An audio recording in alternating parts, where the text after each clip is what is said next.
Hey, this is Dirk Nowitzki, and you listen to the Mavs Step Back podcast. Welcome into another edition of the Step Back, a Mavs podcast. I'm your host, Dalton Trigg. I'm joined as always by my co-host and DallasBasketball.com colleague, Matt Galatzan. We've got Mike Piellucci from Front Office Sports with us tonight. He's going to talk about how the Mavs should spend their money this summer. We've got Mark Cuban comments on 105 The Fan we need to discuss about the Mavs free agency plans and how those aren't set in stone yet. We're going to talk about Nikola Vucevic's disappointing playoff performances so far and how that might affect the Mavs' thoughts on him going into this summer. But before we get into all of that, we're going to let you listen to Drew Pot. Those who have right now, step back. I like this, TK. I like this, TK. I like that. Yeah, it's the Mavericks, all about action. Don't do no acting, no Samuel Jackson. Dirk get the ball, you know that it's magic. Post move deadly, yeah, get tragic. Look with the ball, yeah, get nasty. He'll drop 30, don't gotta ask him. Got Khris stabs, coach at the Adam, I spaz like Dallas. I thought I'm rapping, God. If Luka shoot the ball, you know that it's cash. But my boy still living the past. Now he got my boy Khris stabs, looking like Dirk and Nash in the gap. They just want a ring, wanna fill the gap on your team head. I ain't talking hats, dang, go relax. All right, guys, we're here with Mike Piellucci. He's the managing editor at Front Office Sports. He's a former pupil of our own Mike Fisher. You can find him on Twitter at Mike Likes Sports. Mike has also written stories for the New York Times, Sports Illustrated, The Ringer, Bleacher Report, you name it, he's probably done it. Mike, how you doing tonight? It is good to be back home with the Dallas basketball family. Yeah, we're glad you decided to come on with us, and Matt, Anytime. Matt, I'm sure you're excited too. Yeah, very excited to hear the perspective from another Fish pupil on the basketball world. I gotta say this before we get started. For the second time in 3 weeks, we're experiencing hurricane-like weather here in Hattiesburg, Mississippi, the great city of Hattiesburg. So if you hear any disruptions in the background, it's good. I'm safe. I'm not going to float away, but you might hear some disturbances. So just getting that out of the way here early on. But Mike, we're going to start out talking about the Mavs' plans this summer. They've got about $30 million in cap space as we speak, and then they could open up more depending on what Dwight Powell does if he opts out. They could simply waive Courtney Lee and free up $8 more million before free agency. But, there's been a lot of talk about what they should actually do, whether they should start at the top with guys like Keven Durant, Kawhi Leonard, Klay Thompson, people like that, spend all of that money in one place, or, they could spread it out and get, 2 or 3 second-tier guys. And I was going to get your perspective on that, or your thoughts on that. What do you think the Mavs should do this summer with that money? I'm so beaten down from all those years of chasing the biggest fish. And, of course, it's a different scenario, right? Back when they were going to the mattresses every year for free agency, you basically had Dirk in your golden years and kind of nothing else you could sell. Now you have 2 stars, both of whom are very young, both of whom you could build around. So I get that. The temptation to think, okay, it could be different this time around. But, the reality of the situation is I'm a little gun-shy about playing that game, especially when, what big top-tier free agent could you even bring in that would fit next to these guys, that would age well next to these guys, that don't already have another bigger market option that have been linked to them for months, right? Like, let's say in the pipe dream world, you get Keven Durant. All right, well, you're not going to say no to that, but there's a reason nobody's been talking about Dallas for Keven Durant, right? The mystery team doesn't win these situations. There's a reason nobody's talking about Dallas for Kawhi Leonard, so to speak. So I feel like what the move should be is, I actually think if you ask me my dream target, who's I would assume is at least somewhat attainable, at least in theory, it's kind of a 1.5 tier free agent, which is Khris Middleton's my guy. And easier said than done. Milwaukee being good really throws a monkey wrench in this process. If this was Milwaukee last year, I'd feel a whole lot better about this idea. But Khris Middleton is, essentially the type of guy where, look, do I think they're going to get him? Probably not. But you don't start at the top of the market and you play those games. You start at the second, the 1.5 tier of the stars.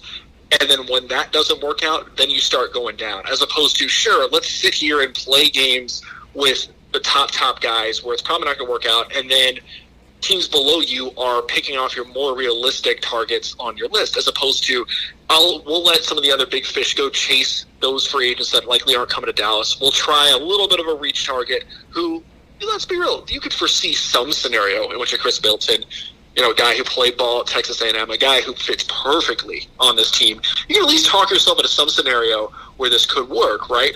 If and when that doesn't work out, then you just keep going down, and that's when you start hitting that next range. But that's kind of my hybrid philosophy, right? You go for a reach target, but not the biggest reach target. And then if that doesn't work, then you start moving on to kind of the upper middle tier guys that you could probably sign a couple or three of or something to that effect. Right. And Matt, I'm going to let you give your thoughts before I throw out a couple of scenarios here, but just to say something about something Mike just pointed out, there's only two places I've seen Keven Durant to Dallas mentioned, and it was like a hypothetical odds thing that they showed on ESPN one night, and they had the Mavs as like the fourth best odds to land him this summer after they acquired Porzingis. I forgot when that was. It was in the last month or so of the season, but I saw it there, and then I heard Brian Scalabrine say it on NBA Sirius XM radio. So that my fellow USC Trojan, Brian Scalabrine. Yeah. So the White Mamba. Yeah. So that's the only two places I've actually heard people, in the national media talking about Keven Durant to Dallas. So I agree, it's a long shot. I do think there is a better chance now than there has been in years past, but I totally understand why you might be worn down with the idea now. Matt, what are your thoughts? I totally understand being worn down. I disagree a little bit, but I think that what the Mavericks should do is they should reach for those targets, but they should do it through back channels before the free agency period actually starts, so that when the clock hits midnight and they're allowed to start negotiating and talking with players, they already have a pretty good idea of who they can attain and who they can't. So you reach out through back channels to Keven Durant and Klay Thompson and players like that, and you most likely you would think that they'll know one way or the other whether or not those guys they even have a realistic shot to begin with. Yeah, in that scenario, I think the main thing is you just don't want to, like you said, you don't want the clock to tick down once the window actually opens. You don't want to be the fifth horse in the race in the free agent tour, and you're talking yourself into something that maybe you didn't get a realistic indication on, but sort of hubris takes over, and you think, all right, well, maybe we can convince him. No, don't do that. You're not convincing anybody. Go out there. If you're not getting a good vibe, don't waste valuable time. No, yeah, and I totally agree with that. So I think a lot along the lines of what you were saying, Mike, I think that my guy personally over these last few weeks is for my number one realistic target, I should say, is Tobias Harris. I think he fits really well. Also, he's a great catch and shoot guy. He can create his own shot. Both of those things are things they really need. But also, he's already been a guy who's kind of bounced around. He doesn't have any loyalty, to any particular city or state or whatever. But also, he's in a 1-year situation right now with Philadelphia where they're going to have a pretty hard time keeping their core of guys together. They're going to have to make a choice this summer, most likely, whether they're going to want to keep Jimmy Butler and also keep Tobias Harris if they can work that out. And then they've got J.J. Redick to worry about. So, he could be a guy that potentially slips through the cracks and has an opportunity to sign somewhere and be an instant impact guy like in Dallas. But he's my number one guy as far as, my reach, I should say. Well, see, I'll just go into a couple different scenarios I've been thinking about here, but Tobias Harris, he's not tier 1 for me. He's close, but he's not quite there. But I kind of even Tobias Harris, I think he's one of those guys that if you convince him to come to Dallas, he's not going to bring a full max contract. So I think you could probably get Tobias. Currently he's making $16 million a year. So if you've got let's say they waive Courtney Lee and they go in free agency with $38 million, do you think it's viable to think that they could get Tobias Harris for, around $25 million a year? Or am I just being crazy? I think that sounds kind of realistic. I don't know about you, Mike, but I think that sounds like a pretty fair number. Yeah, I think it's possible. I guess my main thing is he's definitely a good player, right? My main thing for what I think really stands out for what you need on this team is kind of three different things, right? I think you need, and I don't know how you prioritize those things, but you need a 3-and-D wing. You need a guard who can be a secondary ball handler and guard 1s and 2s. And I think you need, if you're going to get another big and shell out, because let's be real, I'd be surprised if at least one of Kleba or Powell, I'd be pretty surprised if at least one of them, I'm not phrasing this right, one of them is going to be back next year. I'd be surprised if that's not the case. And I wouldn't shock me if they want to sign both of those two. So once you're in that situation, how much room do you have left? Is it really worth going that heavy on another big? Or conversely, if you let one walk, is it that essential to throw big-time money at a big when, to me, the thing that stands out is a third need? Whoever you bring in is that four next to Porzingis. Porzingis hasn't historically been, a glass-dominating player. Now, he's 23. He's young. He could grow. But I think whoever you're bringing in there has got to be just a demon on the glass. And somebody who, ideally, if they can roll to the rim like a Powell can, they're fantastic. But if I'm going big, that's what I'm looking at. Somebody who could really pull down huge rebound numbers. And for me, I guess personally, everybody's going to rank those things differently. But I'm more worried about a 3-and-D wing, and I'm more worried about that secondary ball handler with Luka. I know there are probably people who would say, well, you can put Jalen Brunson in that role, but can Jalen Brunson defend both backcourt positions at a high level?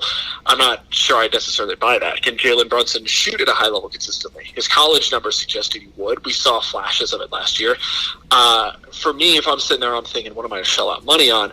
I don't know if I want another big, even though Tobias Harris is a great player. And I say all this, and look, there have been times in the past when the Mavericks have gotten picky, and then they don't spend their money, and then they don't have assets, right? You can always sign a Tobias Harris. It would not suck to have a Tobias Harris.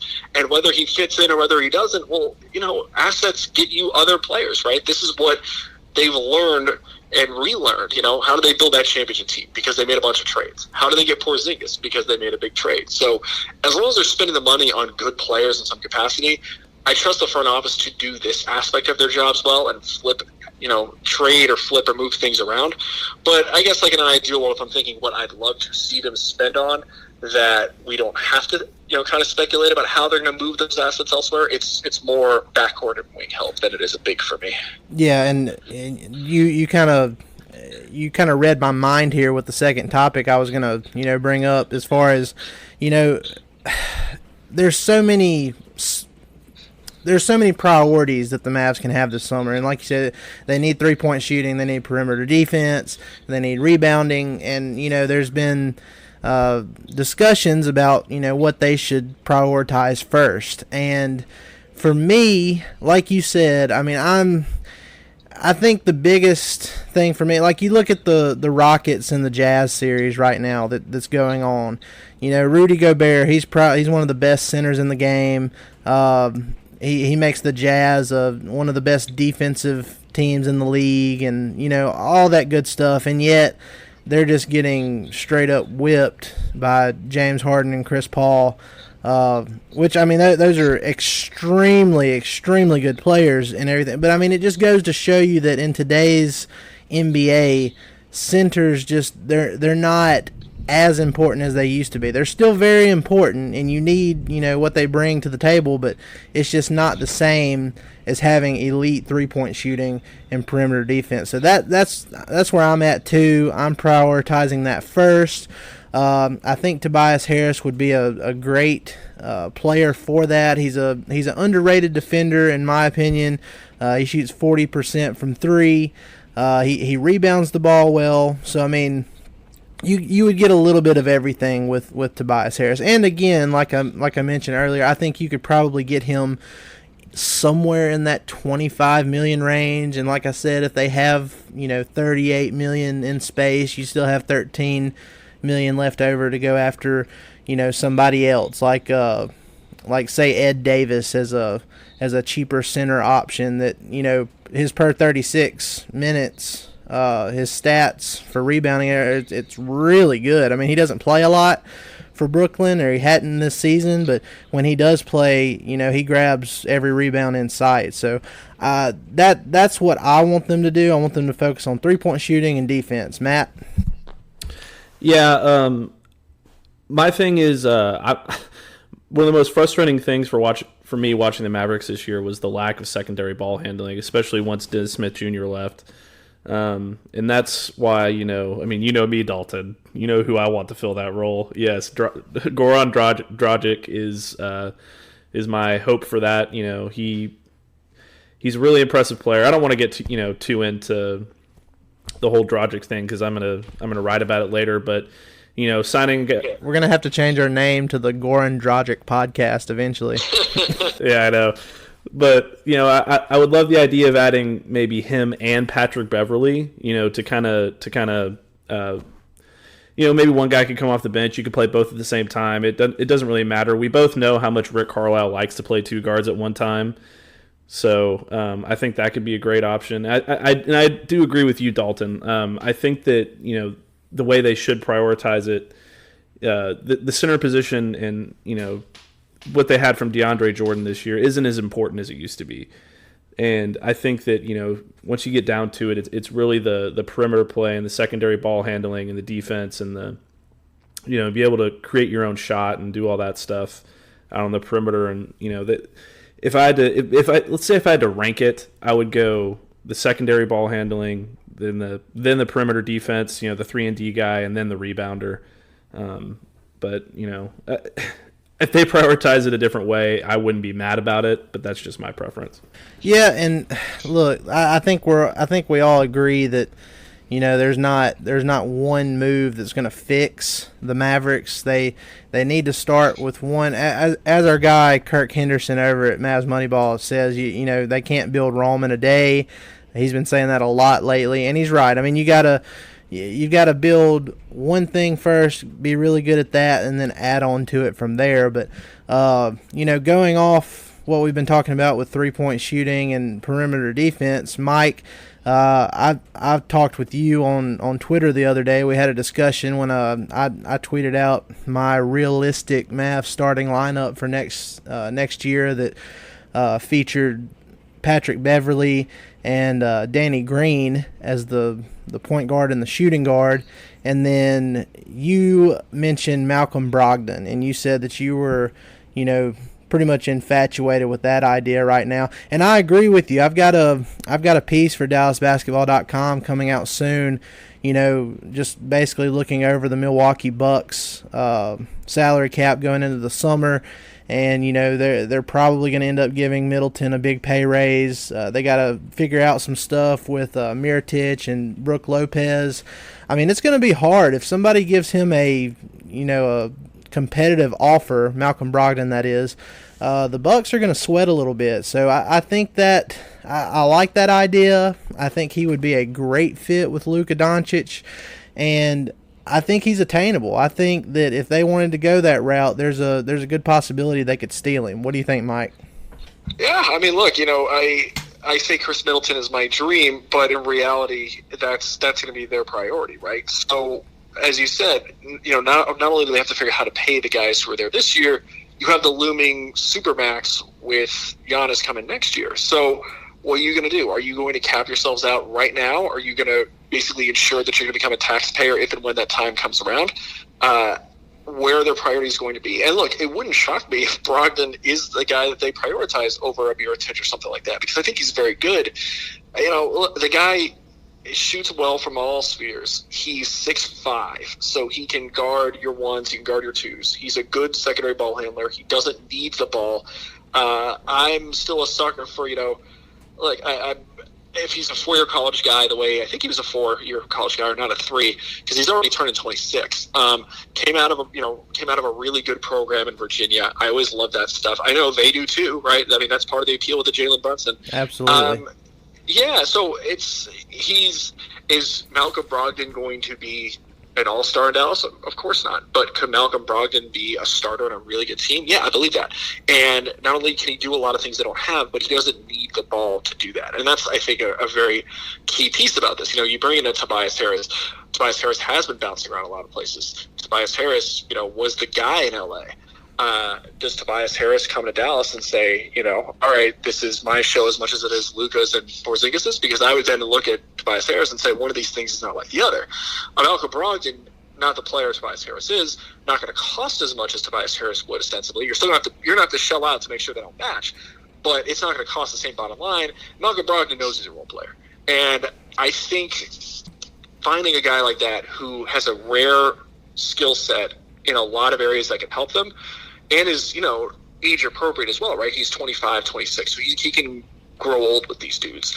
I'm in favor of something like that. That's why that's a name that really jumps out to me and intrigues me. Because at the end of the day, I think just the goal from this has to be, if you get to, you're doing a little strategy and game theory and you're thinking about, what do we shell out on and how do you distribute the money?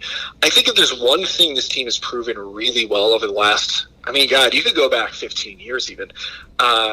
They're really good at taking your D's and turning them into C's, and your C's and turning them into B minuses, right? They will find guys who can fill out the end of your rotation. I'm not worried about them doing that. What they need to do is just add at least one, in an ideal world, two very good starters.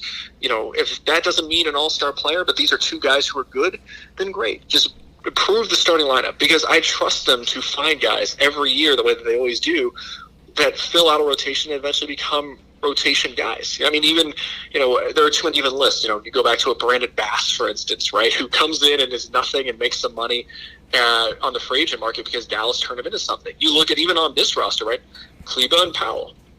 Nobody knew who Maxi Kleba was. Dwight Powell was a joke 2 years ago, who everybody was upset that they paid, and now we're sitting here. I think most Mavs fans are sitting here going, well, they better find a way to keep Dwight Powell now, right?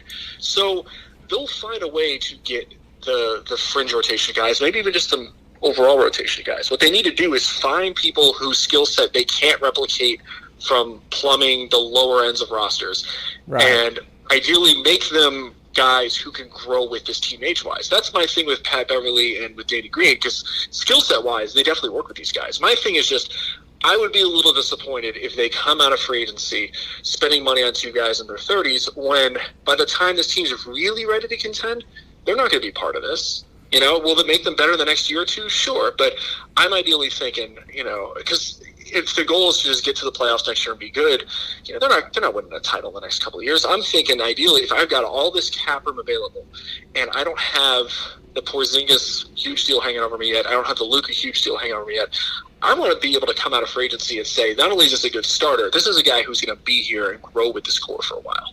Right. And look, Brogdon, I like what you said about he knows what he is at this point. What I like is he is a really good role player, but you look at it, he came out in 2016 and he won the Rookie of the Year with Milwaukee, and he hasn't made a huge jump in production from year to year, but I'm just going down every single, his field goal percentage, his 3-point percentage, effective field goal percentage, points per game, rebound, everything pretty much. He has gotten better every season. And he joined the 50-40-90 club this year too. So he's consistently efficient.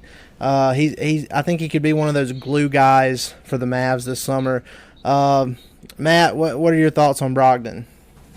Well, yeah, that's my big thing with Brogdon is, and why I think he's would be such a home run is the efficiency.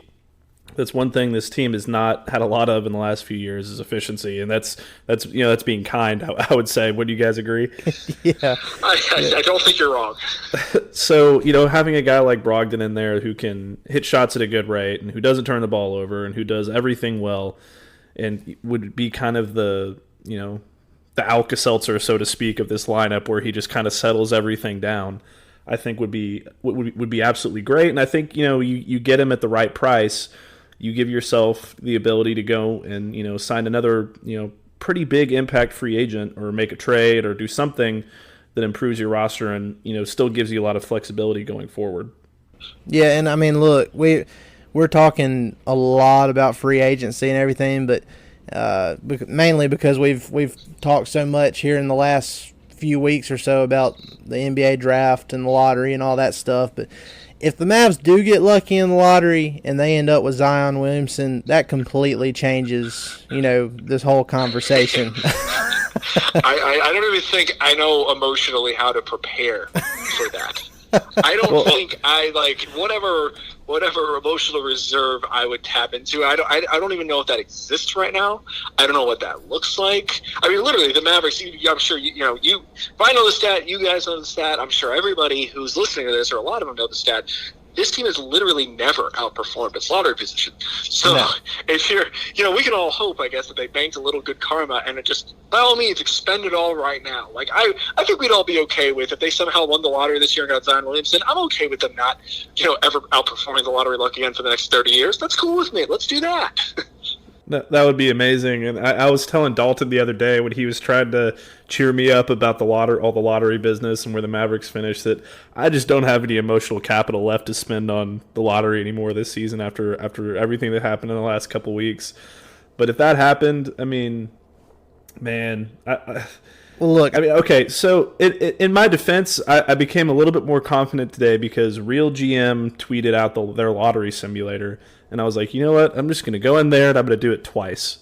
And I did it twice. And the first time the Mavericks finished second, and the second time they finished first. So then I just put it away and I'm not going to open it again until water comes around. I love it. Let's do it. Yeah. I mean, look, I know the odds. They don't care about my feelings. They don't care how I feel about it. But that said, the way I feel about it, and I wrote a story on this not too long ago too, but you're right. The Mavs have never moved up. They have stayed where they're at 9 times, and they've moved down 6 times. And 2 of those times were in back-to-back years in the early mid-'90s. They had the number 1 odds. They moved down to 4th one year, and then they moved down to 2nd, which, the time they moved down to 2nd turned out pretty good because they got Jason Kidd. But still, I mean, they have not had 1 ounce of lottery luck in the franchise history. So, I mean, I would. That's what we're getting at. They're right, due. Right. And I mean, I wouldn't be shocked. But like I said, if they end up winning it and they get Zion, that completely changes this whole conversation we're having about free agency and big fish or medium fish and all that stuff. But Mike, we're not going to keep you any longer, but we sure do appreciate you coming on with us tonight. We got to do it again sometime. Anytime, fellas. You know my number. Yes, sir. We appreciate it, and we'll talk to you soon. All right. Thanks, Mike. All right, guys, stick with us. We'll be right back. We're going to take a quick break, and then we're going to talk about Mark Cuban's comments on 105.3 The Fan, and we're going to talk about Nikola Vucevic's disappointing playoff performances so far and what that means for the Mavs going into this summer. So stick with us. We'll be right back.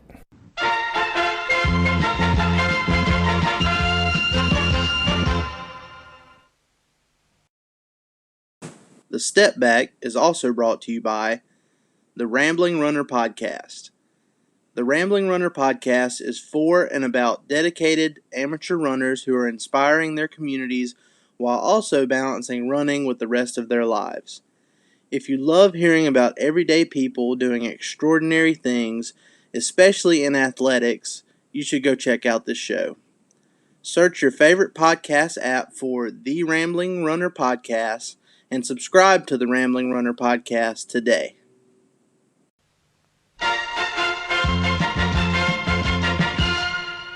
All right, guys, we're back. Matt and we're going to jump right into it. We're going to talk about Mark Cuban's comments the other day. He went on 105.3 The Fan on the Ben and Skin show, and he was just kind of talking about the Mavs' free agency plans for this summer, or lack thereof, I should say. Nothing's set in stone yet, as he was talking about, but one thing he was sure on was that the Mavs are going to eventually extend Dwight Powell. He seemed really sure of that. When it came to guys like Maxi Kleber and Dorian Finney-Smith, he used the word probably. He was optimistic about those two, but it didn't sound near as sure as he did on Dwight Powell. But Matt, what were your thoughts on that? I don't know if you got a chance to listen to it or not, but I mean, he basically said what we've been hearing here for a while, that the Mavs are going to extend Dwight Powell. My thoughts were, Like, I get it. He fills a lot of roles, of things they need, and he's super athletic, and he's an exciting player, and he's still improving every year. If he would just stop shooting those damn three-pointers, I would like him a whole lot more. But, it really, for me, depends on how much they're willing to actually pay him. Because I like where he's at $10 million a year. I think that's a good number for him, and I think that would be a good number for him going forward.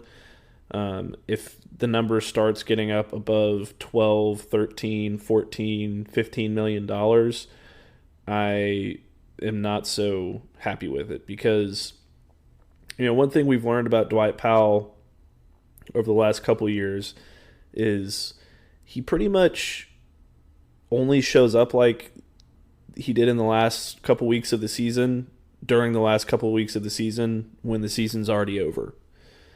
I haven't seen any sort of consistency for a season long thing. And I know he's still a prospect and whatever, but look, let me just say this. You can finish your point, of course, but with Dwight Powell, it has come towards the end of seasons. But I mean, if you look at it, he's not starting. He's not in the starting position. Towards the end of seasons, and I know that especially in the last week or so, when teams they've locked up their playoff positioning and all that, and teams aren't playing maybe as hard as what they would early on in the season. But I mean, as a starter, he's been a really, really solid player, and that might be the Mavs' way of kind of justifying extending him and possibly even giving him a slight raise. Not saying that I, completely agree with that decision, but I mean, just if you look at it from that standpoint, you can kind of see where they're coming from. A lot of it has been towards the end of these seasons, but I mean, as a starter, he's been a solid player. So maybe they're, viewing him as a potential starter for next season. Well, I've got a couple of problems with that. First, the lineups that the Mavericks were facing down the stretch of the season weren't exactly the best lineups.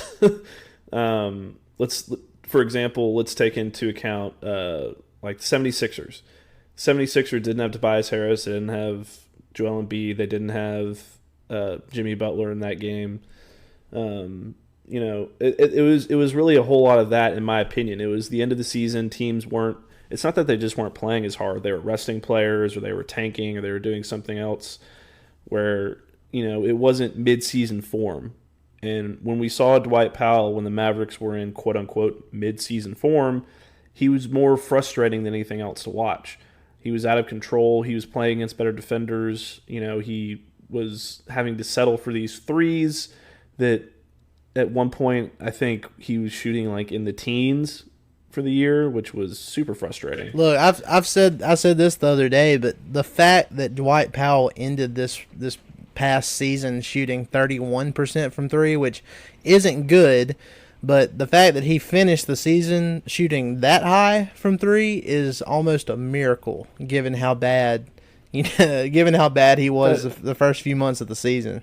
That's true, because teams were leaving him wide open because they were looking at the analytics and they were like, holy God, this guy's a terrible three-point shooter.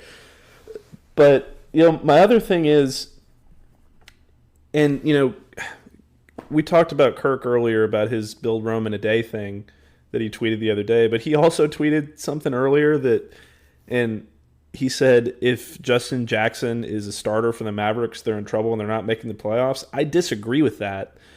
But I do too. If you flip that and you say if Dwight Powell is a starter, you have me listening a little bit closer, because I think if Dwight Powell is starting for this team next season, they're going to be in big trouble. Because if he's starting, you're paying him starting money.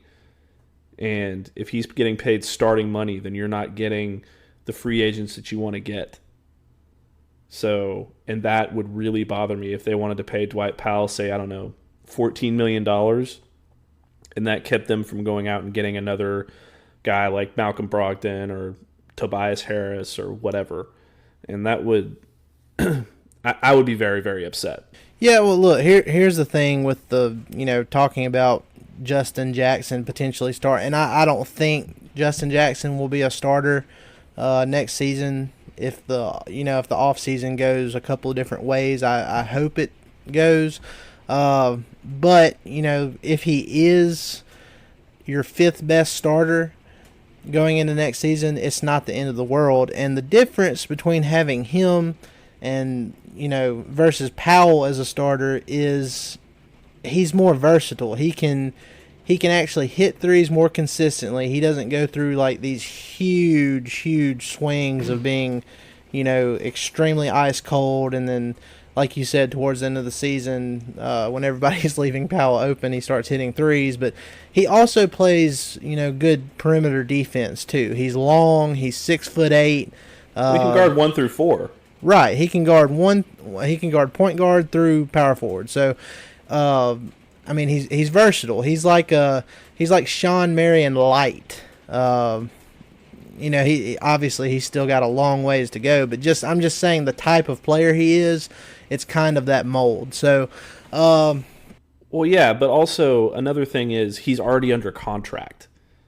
Yeah, a rookie contract. So yeah, so you're not paying him money. Like if he's a starter, it's because you spent all your money on one or two other guys who make your team infinitely better already, because you're spending $38 million or whatever, since they released Lee.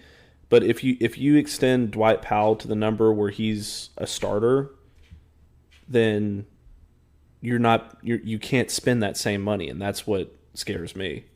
Right. And I mean, if they draft Zion and he's and that messes up the money a little bit, then that's one thing though. So yeah, and I mean, if they were in that situation where Justin Jackson had to start because they spent all their money and they just need somebody to fill in one of those last spots.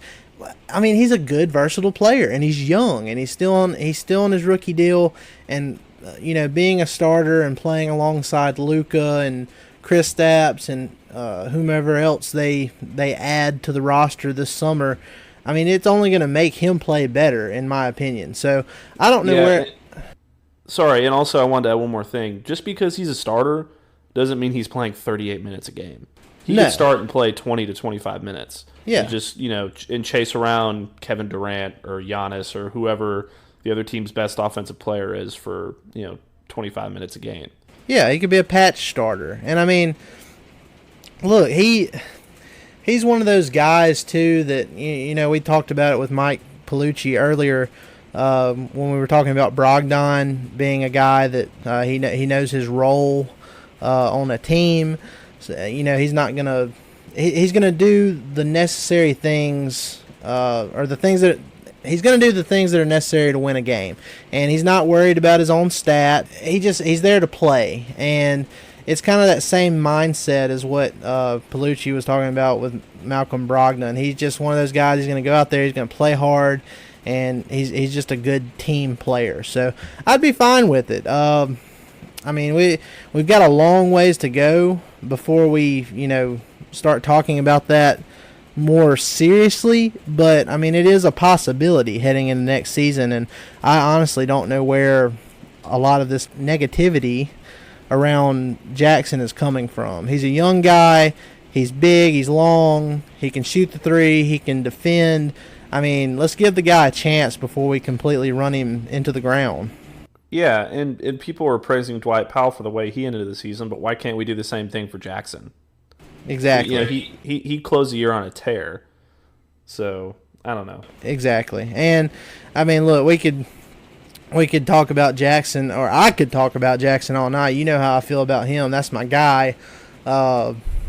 Since Dennis has has left and gone to New York, Justin Jackson's kind of like my new guy now. So we'll move on from that. Like I said, aside from Powell, Cuban did talk about how they wanted to bring a lot of other guys back. He used the word probably with Kleba and Finney Smith. we won't talk a lot about that, but I think it is noteworthy that he used that, that kind of phrasing with them. It's not guaranteed that they will be back. I think Kleba is definitely the more important piece to bring back there. He was your best defender this year, your best shot blocker. He's been a lot better from three, especially the second half of the season. And it wasn't necessarily like Dwight Powell where he was being left open either. He just, he was actually hitting shots in people's faces. So I think they probably need to bring him back. I think they can for a reasonable amount of money. And, Cuban, and we talked about this with Piellucci earlier as well. We talked about whether the Mavs should go for the big fish, spend all their cap space in one place, or if they should, divide it up, or, whichever direction they should go. And Cuban, he talked a little bit about that on that 105.3 The Fan interview, and said that they hadn't decided yet. So they don't know which direction they're heading yet, whether they want to chase a guy like Keven Durant. They probably don't know yet, just how good or bad their chances are of getting a guy like that, but they haven't decided yet. And I'm going to drop a little nugget here for our listeners, and I know, Matt, you probably have something to say about it too, but we do plan on having Mark Cuban on the step back the week before the lottery, so that'll be fun. Hopefully, they'll have a plan cemented by then, and he can tell us all about it. Yeah, no, I'm sure he'll tell us everything about all of their plans. But yeah, I'm really excited to have Mark on. I think that's going to be great. If you had to pick one of the guys that's going to be back, I would put my odds on Kleba. And my thing about Dorian is I feel like they've done everything they can with him. I mean, wouldn't you agree? Yeah. And I feel like they have a guy now in Justin Jackson who they think fits that role of what they want to do there better. So I think it'd be easier for them to part with Dorian, because I think with him and Jackson both on the roster, I think Dorian becomes a little bit redundant. Yeah, I agree. And now look, don't get me wrong. I mean, if you're able to retain Finney Smith for a cheap amount, I mean, he's definitely a guy you want to have coming off your bench. Maybe a ninth, 10th guy. Just to have that you can throw at people. So I mean, if his shooting was better, I would have higher hopes for him as a long-term guy in Dallas. But like I said, if the price is right, I'm fine with having Finney Smith back. He's a great defender. He's a good energy guy. He has the most put-back tip-ins I've ever seen. He's great on the offensive glass. Yeah, I mean, he's just high motor start to finish. So I'd love to have him back at the right price. There might be something else that draws him away, though. Whether it be money or, we know how close he and Dennis are. If the Knicks are looking for a kind of a utility guy to come off their bench after they do their free agency work or their big free agency work, I could see that as a place that he lands too. But, like we said, I don't want to spend a whole lot of time on Dorian and Kleba, because I think the way the Mavericks have been structured throughout the season and the way they use both of those guys, I think Kleba is obviously the most important of the two to bring back. He should have the priority, because when he's on the floor, they're a completely different team defensively. He needs to work on his rebounding in a big way. So I don't necessarily think he's a starter as of yet, especially next to KP, who also is not a great rebounder. But he can come off your bench and he can guard really any center in the league not named.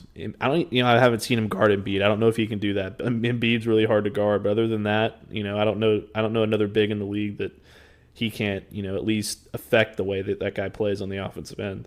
Yeah, and like I said earlier, the Mavs, they're thinking behind the Powell extension and everything. Maybe they envision him as a starter, or maybe just a spot starter, maybe not permanently. But if that's the case, I mean, you'd have to, in my opinion, Maxi Kleba would be a better option starting. Because, I mean, Kleba and Powell, neither one of those guys are going to, grab a ton of rebounds. But, I mean, I would rather have Maxi's shot blocking and three-point shooting versus what Powell brings. Which Powell, he's an elite pick and roll man. But that's it. He's an elite. He's an elite player at finishing above the rim, catching lobs. But like you said, that is pretty much to the extent of it. He's a good hustle guy. But we could talk about this forever. But like I said, Kleba, he's probably the better option out of those two if they're gonna start one of them. But we'll move on from this. We're going to move on to a completely different topic here. The NBA playoffs, they're still going on. It's the early stages of these series, and one that we've really been keeping our eye on is the Orlando Magic and the Toronto Raptors. And everybody saw DJ Augustine. Well, I'll say versus Mavs All-Star DJ Augustine defeated the Raptors almost at the buzzer of Game 1, and then he finally did it to somebody else. Yeah, he did it to somebody else. And I mean, look, I got to give him credit. There's a lot of people that have told me like you might not be able to call him a versus Mavs All-Star anymore because he's been actually really good the past few years against pretty much every team. So I don't know. I haven't looked into that much. All I know is he kills the Mavs every time he plays against them. But the Raptors came back in Game 2. They embarrassed the Magic. But the one guy that, we're keeping a close eye on is Nikola Vucevic. And obviously that's because there's been a lot of rumors swirling around about how he's connected to the Mavs, and his agent is Billy Duffy, and there's a lot going on there, and some people like the idea, some people don't like the idea. But I mean, if you're just looking at how he's played so far through 2 games, and like I said, this could change throughout the series, but in Game 1 he scored 11 points on 3 of 14 from the field, and he had 8 rebounds and 3 assists. And he was a +3 in a win. So not great numbers. Had a bad shooting game. Still grabbed 8 boards, and they got the win thanks to DJ Augustine at the end. Well, then you go to Game 2, and it's a lot worse. He had 6 points. Not as bad of a shooting night, but didn't shoot as much. 3 of 7. Only had 6 rebounds, and he was a -29 in that game. So it was pretty rough for Vucevic in Game 2. And my question to you, Matt, and I have my own thoughts on this too, but where are you at as far as what this playoff performance would mean for Vucevic if he continues to play poorly? What would that mean for the Mavs thinking on potentially signing him this summer if he keeps playing like this? I don't think it has a whole lot of bearing on his market necessarily. I mean, Orlando snuck into the playoffs. They're still not a good team, and there's not a lot of help for him on that team. And I know people are going to say, oh, wait, Matt, but you were shitting on Kemba Walker earlier because, this, and this, but he didn't have a good team around him either. It's like, okay, yeah, but here's the thing. The way they would affect the Mavericks is totally different. And also another thing about Vucevic is, he, unlike Kemba, I know Kemba brings some secondary ball handling, and I think that's important, but I also think he hogs the ball a little bit, which is another thing I was saying a minute ago. But Vucevic, he is one of the premier rebounders in the NBA. And that's something the Mavericks really need. Especially, I don't know how great of a fit he'd be next to KP, but I wouldn't mind it. It's that he's not my first choice. And I know the Bill Duffy thing and all that is going to play a pretty big factor here. But the idea of Vucevic in Dallas, I don't think is as crazy as schematically from a fit perspective or from a money fit perspective as everybody thinks.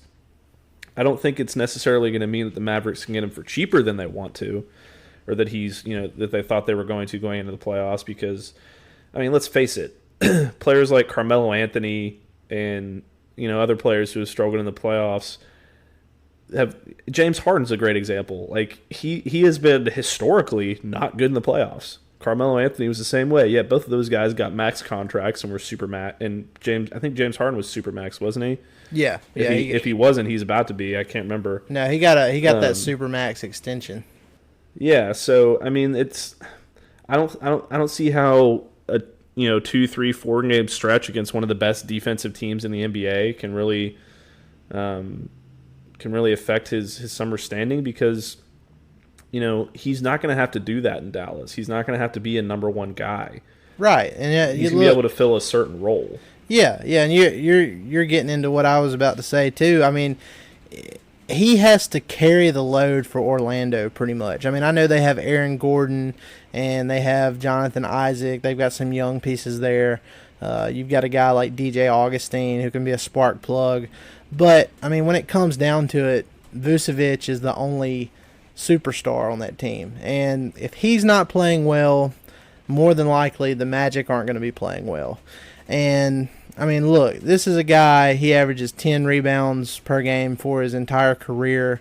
He's a 16-10 guy for his career. He averaged 4 assists per game. It was his averages for this year, Matt, were 21 points, 12 rebounds, 4 assists. And he shot 52% from the field and 36% from three. And he's averaging career highs in just about everything. Yeah, also. I mean, he's been really good. There's a reason he was an all-star for the first time in his career this year. And, he's only 28 years old. So, I mean, I think that he would be a better fit than what some people think he would be in Dallas.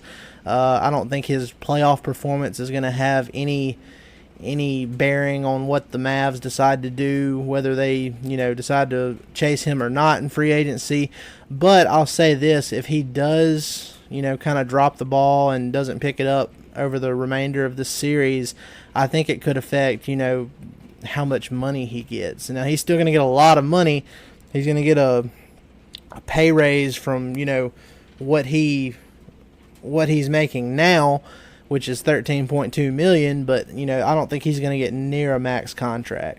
And I think that would bode well for Dallas. And like you said, he's not going to be the guy. I mean, we're going to have Luka, Kristaps Porzingis, and whoever else they would be pairing alongside Vucevic. But I mean, he'd be a great fit. He'd be a great fit, and he wouldn't have to carry near as much of a load. And I think the Mavs would be better off for that. Yeah, and the more I read about it, I mean, Fish wrote a piece on Justin Jackson earlier. We talked a little bit about that too, but I really liked the idea of the lineup that he, put forward. It was my boy, who I'm mentioning for the second time. I feel like Bill Simmons talking about the Celtics. This is ridiculous.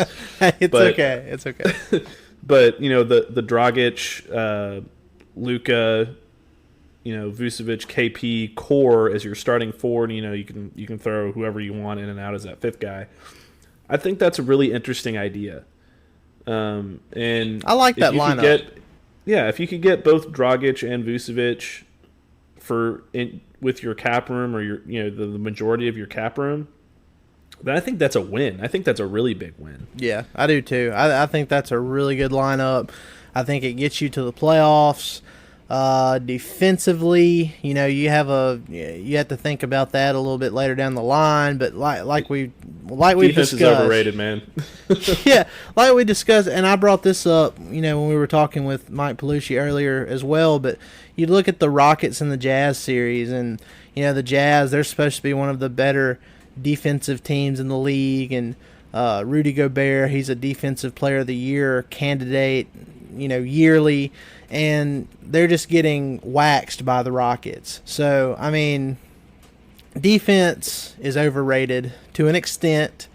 I think perimeter defense is the bigger issue. Well, here's my thing about that is that team probably scores close to, if not, top 1, 2, 3 in the league, alongside Golden State and I guess Houston's up there.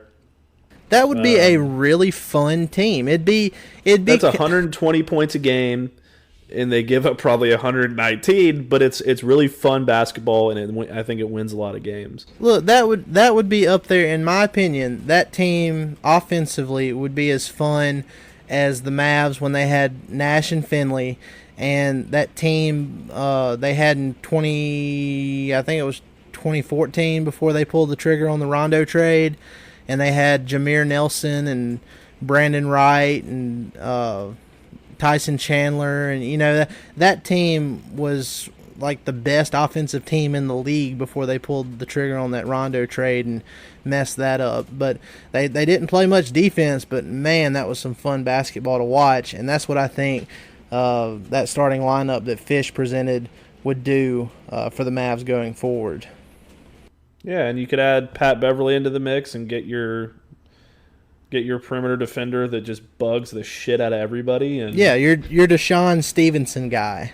Yeah, I mean, I think that would be so much fun. And I agree 100% that there's no way that the Mavericks are going to go from winning, in the 30s to winning 50 or 60 games next year unless somehow they got Zion Williamson and landed Keven Durant. Which is possible. Okay. I'm just saying, like, unless something like that happens, you still have to build this thing gradually. And I don't think that signing Vucevic or Vucevic, however, I don't know how I apologize to our Eastern European listener base. I know I'm mispronouncing it, but shout out to you guys, by the way. We were on Anchor the other day, and we were looking at where people are actually listening to us from, and we've got like quite the audience growing in Germany and Slovenia and even Latvia, and I mean it's just people all over. So yeah, and you guys keep the train rolling. You guys are the backbone of our listenership. But anyway, I don't think Vucevic is necessarily going to disrupt those plans of moving forward and building. I think he's a good piece. Yeah, and like I said, he's not going to get the max either. So if you can get him, let's just say, and he's probably going to get more than this, but let's just say you get him for $20 million a year. That's a $7 million per year raise annually for him, and that's not. I mean, that'd be a really team friendly contract, given what he brings to the table for the Mavs. So I think something like that could be possible. Like I said, he's probably going to get more than that, but I don't think he's going to get a max contract. But I think it could potentially end up being a team-friendly deal and being a win-win situation, both on the court and financially. But we'll end it there. I mean, we've still got a long summer ahead of us, and we got a lot of stuff to talk about going forward. And like we mentioned earlier, before the draft lottery, we plan on having Mavs owner Mark Cuban on, and that's going to be a really fun episode you won't want to miss. So we're looking forward to that, and we're looking forward to having a fun Mavs off season. And Matt, do you have anything else to add? No, besides this, Dalton and I both have some interesting pieces coming out on DallasBasketball.com. You should check out. Dalton's got something on Malcolm Brogdon coming out. I'm gonna write a Goran Dragic. God, I'm sorry, guys. Goran Dragic fit piece for the Mavericks, and Fish keeps pumping out donuts and content. He did the Justin Jackson piece today, so that was really good too. So just check that out as well. If you guys have any kind of topics that you would like to hear us discuss that we're not covering already on the pod, definitely feel free to reach out to us on Twitter at StepBackMavs. And our DMs are open there, and you can send us whatever you would like for us to talk about, and we'll look that over and consider it for future pods. So if there's something we're not talking about and you want to hear it, please let us know. But guys, again, we appreciate it, and we will see you next week. Have a good one. Single float for it's the Mavericks, all about action. Don't do no acting, no Samuel Jackson. Dirk at the ball, you know that it's magic. Post move deadly, yeah, get tragic. Yeah, it's the Mavericks, all about action. Don't do no acting, no Samuel Jackson. Dirk at the ball, you know that it's magic. Post move deadly, yeah, get tragic. this game, it's a lot of grit. You know what I'm saying? Proves who has integrity. Late nights, early mornings, but we all want the trophy at the end of the day. And that's the beauty of this game, because at the end of the day, only the real gonna float, man, for real. You either sink or you float. Only the real gonna float.